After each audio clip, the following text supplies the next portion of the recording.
The Rope Cutter, A Tale of Redemption in the Arizona Desert. Prologue. The man who walked away. Thomas Kane hadn't spoken to another human being in 3 years. He'd built his life that way.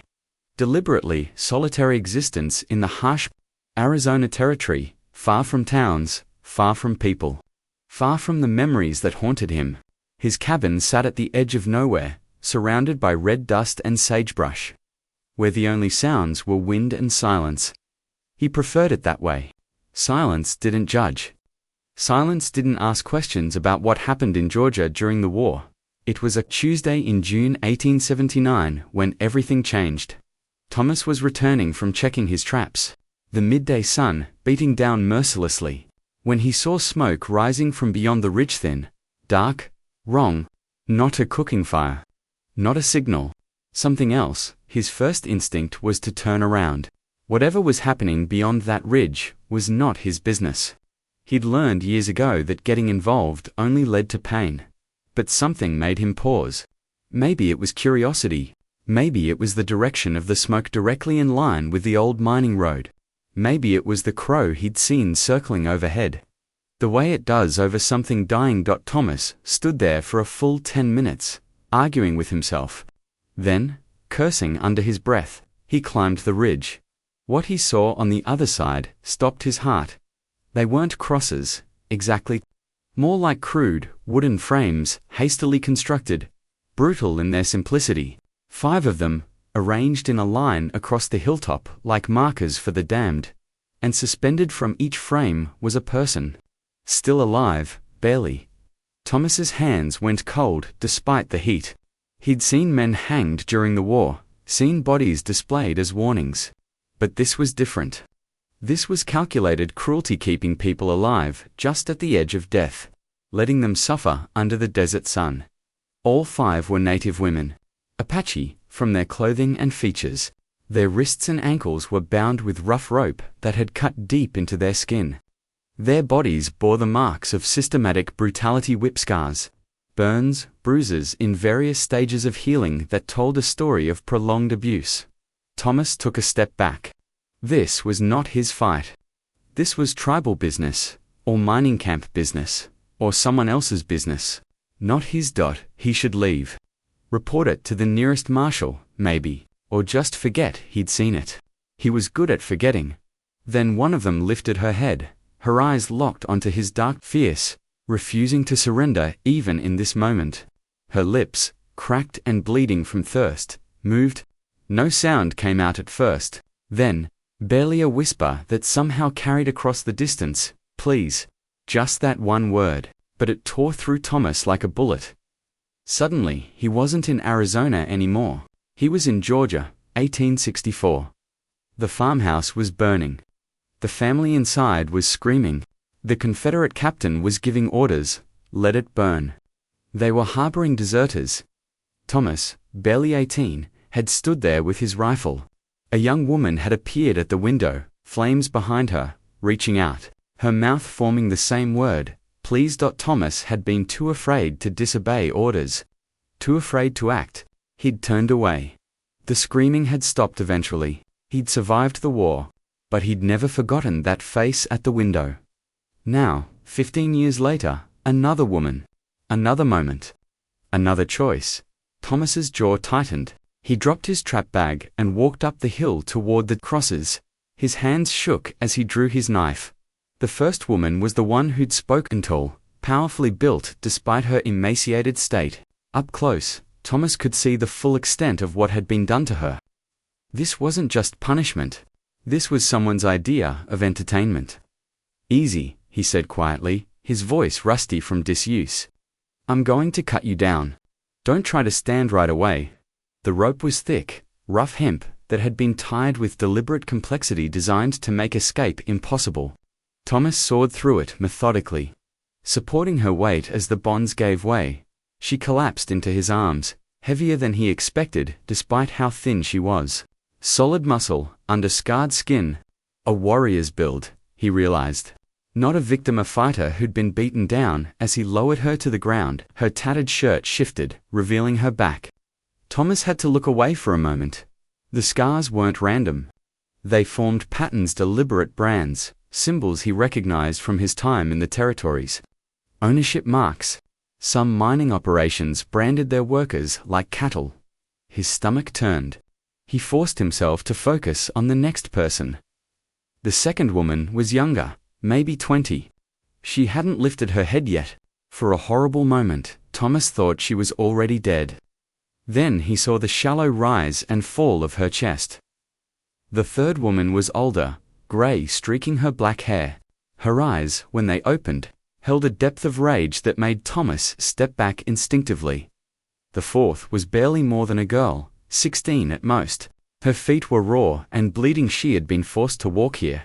Probably Miles. The fifth was the smallest.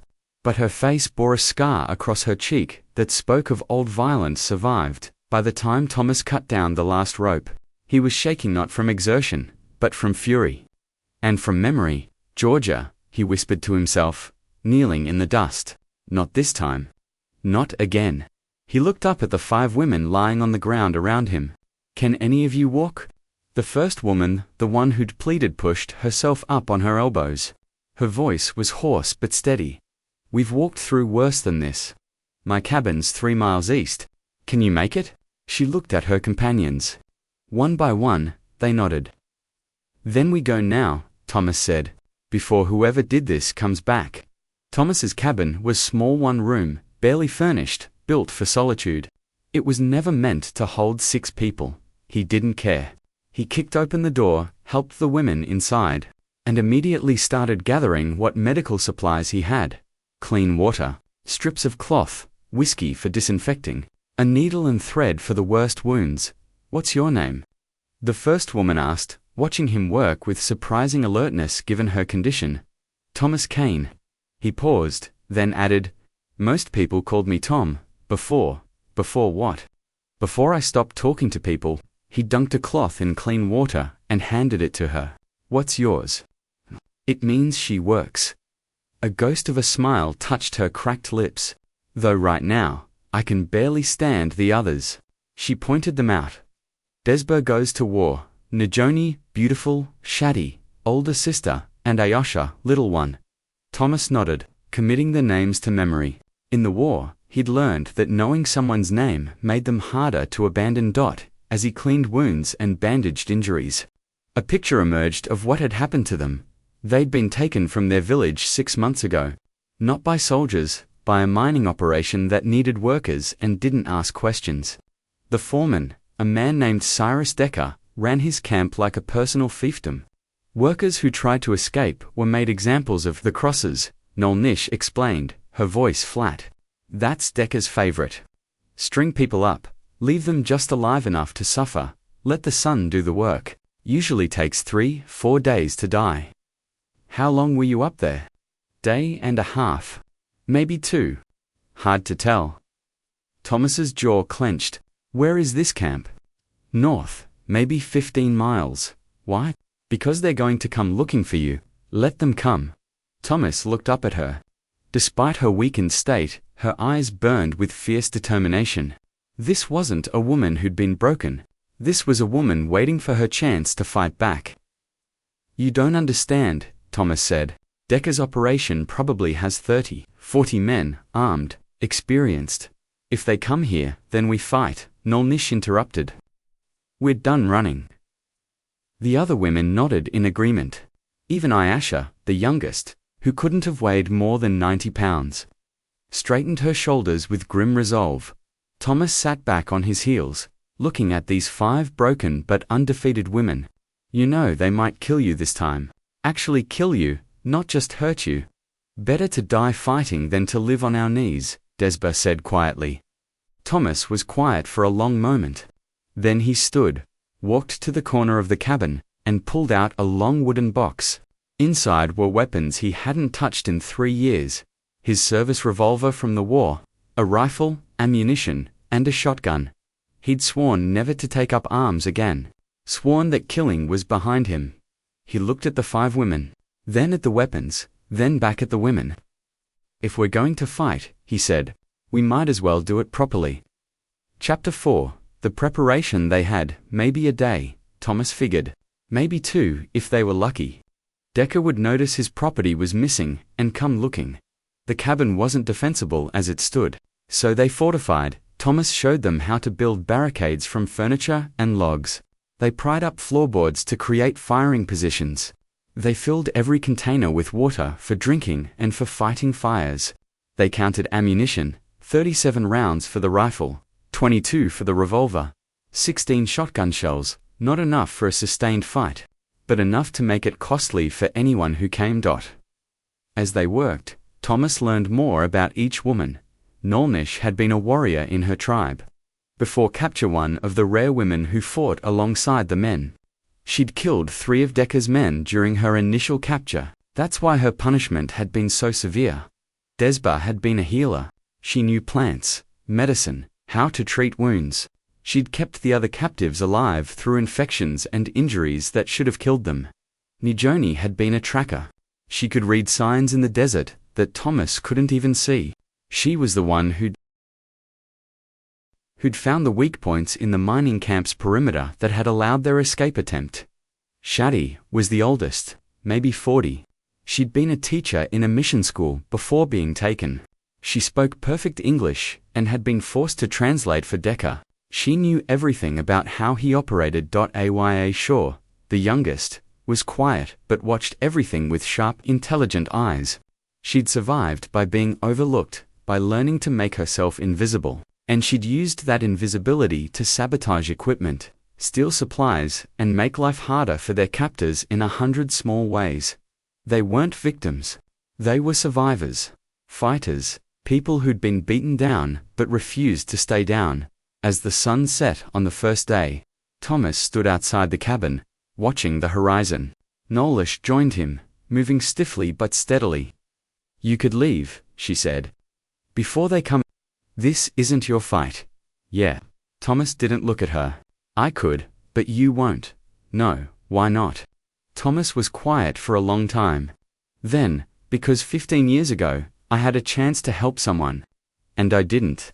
I told myself it wasn't my fight, wasn't my problem. I survived because I kept my head down and followed orders. He finally looked at her.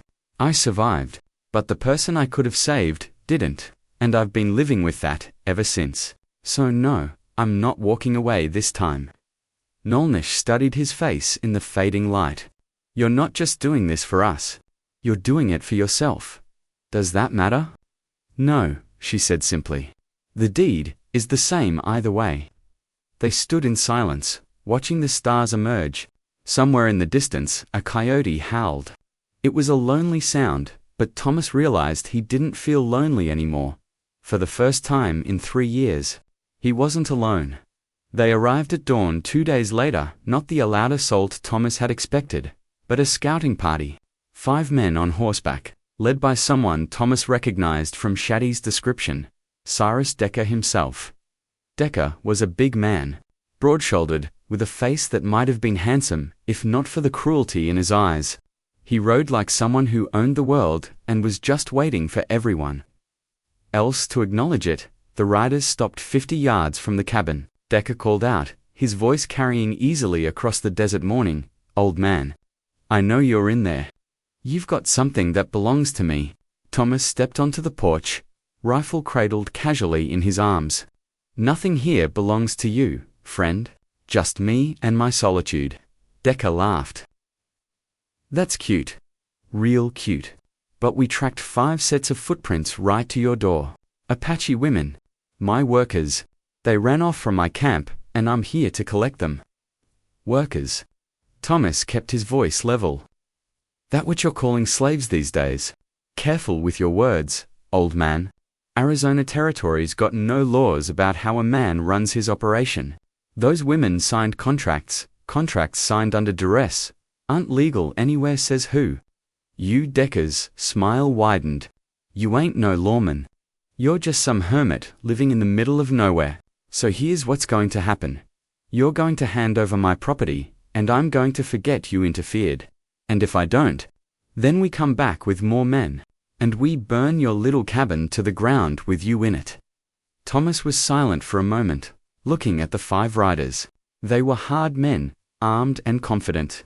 Behind him, through the cabin window, he could feel 5 pairs of eyes watching.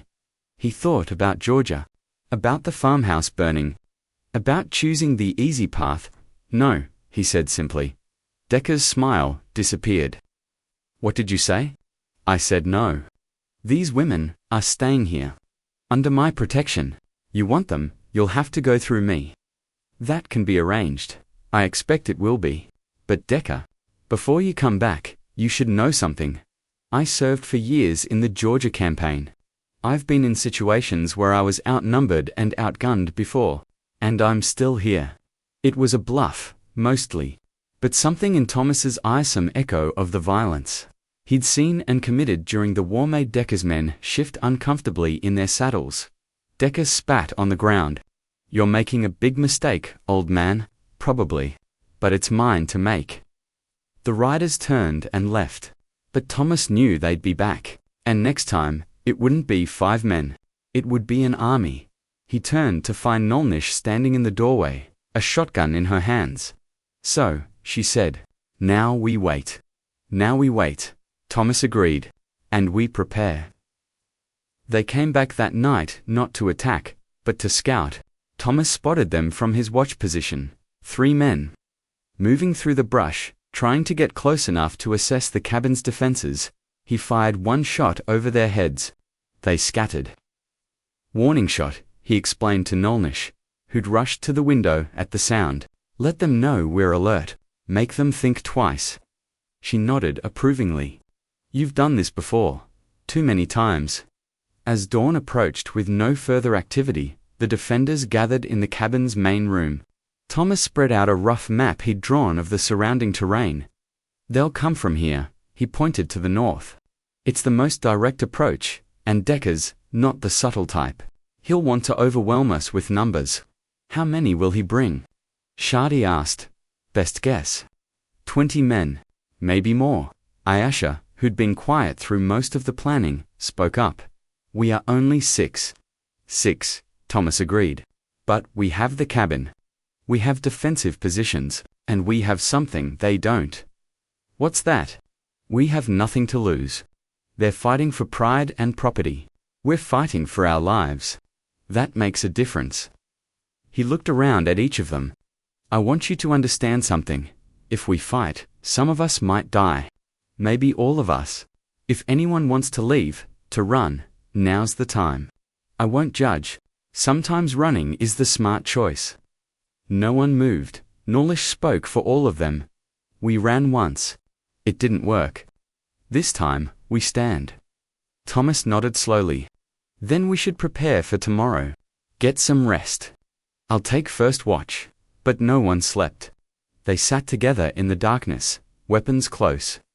Sharing the silence of warriors before battle, Desba began to sing softly, traditional Apache song, low and rhythmic. The others joined in, their voices blending in harmonies that spoke of pain and resilience, of loss and survival. Thomas didn't understand the words, but he understood the meaning. It was a song about endurance, about refusing to be broken. He found himself thinking about Georgia again, but differently this time. Not with guilt, but with a strange sense of completion. As if by standing here, preparing to fight, he was finally finishing something he'd left undone 15 years ago. As the song ended, Nolnish looked at him across the firelight. "Tomorrow, we'll either win or die.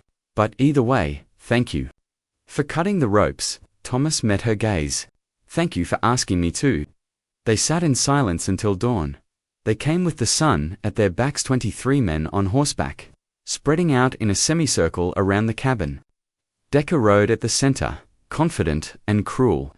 "Last chance," he shouted. "Send them out and you live." Thomas's answer was a rifle shot that kicked up dust 2 feet in front of Decker's horse. The animal reared, nearly throwing its rider. "That's your answer," Decker roared. "Fine. Burn them out." The attack began with fire-flaming arrows arcing through the air, landing on the cabin's roof. But Thomas had prepared for this. Buckets of water were passed in a chain, dousing flames as quickly as they caught. Then came the bullets. Glass shattered, wood splintered, the cabin filled with the sharp smell of gunpowder and fear. but the defenders fired back with precision. Thomas took careful shots, making each bullet count. Nolnish proved to be a deadly accurate shot with the shotgun. Even Ayesha, wielding Thomas's old revolver, managed to wing one of the attackers. The first assault broke after 10 minutes. 3 of Decker's men were down, 2 dead, and 1 screaming with a shattered leg. The rest pulled back to reassess. "They're regrouping," Najoni observed from her position at the window. "They'll come harder next time." She was right. The second wave came from 2 directions, simultaneously, a classic pincer movement. Half the men charged the front, while the other half circled to attack from the rear. But Shadi had anticipated this. "Back door," she called, and 3 defenders pivoted to meet the rear assault. The fighting became chaos, close quarters, brutal. One of Decker's men made it through a window. Desba met him with a knife, moving with the precision of someone who'd butchered game her entire life. He went down, clutching his throat. Another burst through the back door. Nolnish hit him with the shotguns at stock, then shot him as he fell. Thomas was firing mechanically now, not thinking, just acting. His hands moved through the practiced motions: aim, fire, reload, aim, fire, reload. Each shot a message: we will not surrender. Then his rifle clicked empty. He dropped it, drew his revolver, kept firing. 5 shots left, 4, 3. A massive figure appeared in the doorway. Decker himself, bleeding from a shoulder wound, but still standing, still dangerous. He had a pistol in each hand. Thomas and Decker fired simultaneously. Thomas felt the bullet hit his side, a hot, shocking impact that drove him backward. But his shot had found its mark too. Decker staggered, dropped one pistol, pressed a hand to his chest. "You goddamn fool," Decker gasped. "You're dying for people who ain't even your kin." Thomas, bleeding and barely standing, met his eyes. Better than living as someone who'd watched them die. Decker tried to raise his remaining pistol. Nolnish's shotgun roared. Decker fell and didn't get up. For a moment, there was silence. Then the remaining attackers, maybe 8 or 9, still standing, looked at their fallen leader and made a choice. They mounted up and rode away, leaving their dead behind. The battle was over. Thomas woke to find Desba sewing shut the bullet wound in his side. He'd passed out from blood loss, but the bullet had gone clean through, painful but not fatal. "Welcome back," Nolish said from nearby. She had a fresh bandage on her arm, but was otherwise intact. "The others?" Thomas asked through gritted teeth. "Ayesha took a bullet through the shoulder. She'll live. The rest of us just have bruises and burns." "We won, Thomas. We actually won." Thomas closed his eyes, hardly believing it. They'd faced down 23 armed men and survived. But the cost was visible.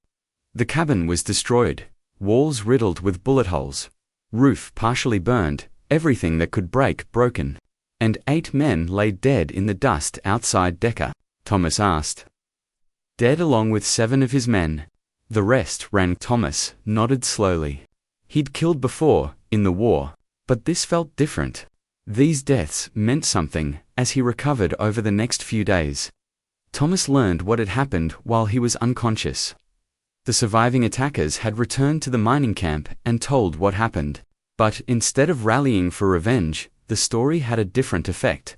The workers at the camp, many of them forced laborers like Nolnish and her companions, had risen up. With Decker dead and his enforcers scattered, they'd taken control of the camp and freed everyone held there. Word spread. The territorial marshal came to investigate, not to arrest Thomas and the women, but to document Decker's crimes. Turned out, there were warrants for Decker in 3 territories. The marshal called Thomas and the women heroes. Thomas, lying in bed recovering, laughed bitterly at that. "Heroes? I let people die for 15 years because I was too scared to act. One time, I finally do the right thing and I'm a hero." Nolnish sat beside his bed. "Thomas Kane, you want to know what makes someone a hero? What, not being perfect? Not never making mistakes. It's choosing, when it matters most, to do the right thing, even when it's hard, even when it's dangerous, even when you're terrified." She gestured at the ruined cabin. You were terrified yesterday. I saw it in your eyes. But you stood anyway. That's what makes you a hero. Not the lack of fear, but acting despite it. Thomas was quiet for a long time. What happens now? Now we rebuild. This cabin, this life, together, if you'll have us. You want to stay here with me. Nolnish smiled. You cut the ropes that bound us. You stood with us when you had every reason to run. You gave us back something we thought we'd lost, the right to choose our own path. Yes, Thomas. We want to stay. Over the next weeks, as Thomas healed, they rebuilt. Not just the cabin, but something larger, community. A family forged not by blood, but by choice and sacrifice. Other freed workers from Decker's camp came, asking if they could join this new settlement. Thomas found himself saying yes more often than no.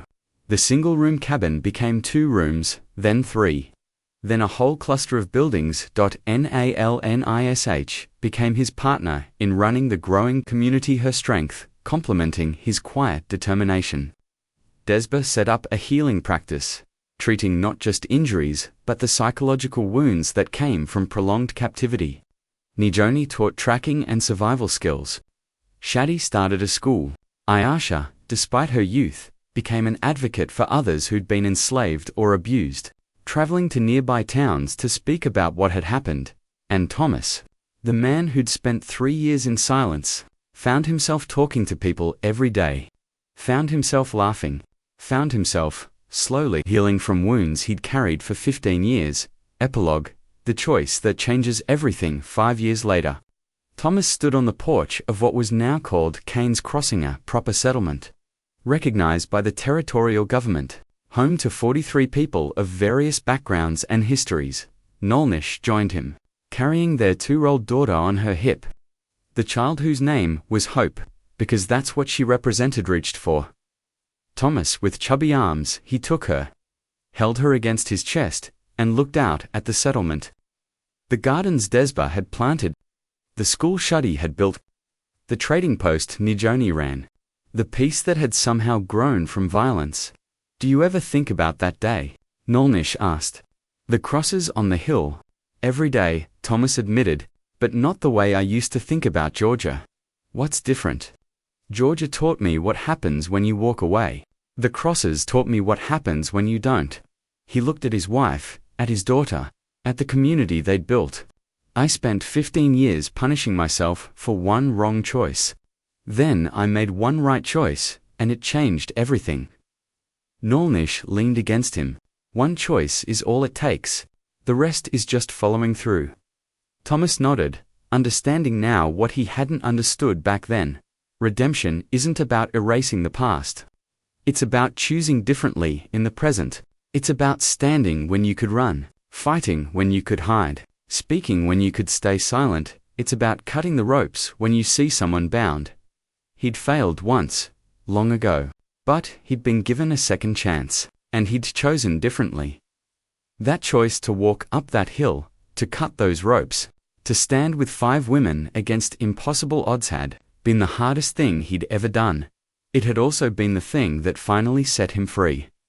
Authors note this story is about second chances, about how one choice, made in courage instead of fear, can change the trajectory of an entire life.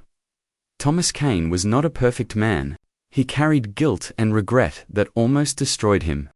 But when the moment came, when he stood at that crossroads between walking away and stepping forward, he chose the harder path, and that choice saved him just as much as it saved the 5 women on those crosses. Because redemption isn't about never making mistakes. It's about choosing, when it matters most, to do better. To be better, to be the person who cuts the ropes instead of the person who walks away.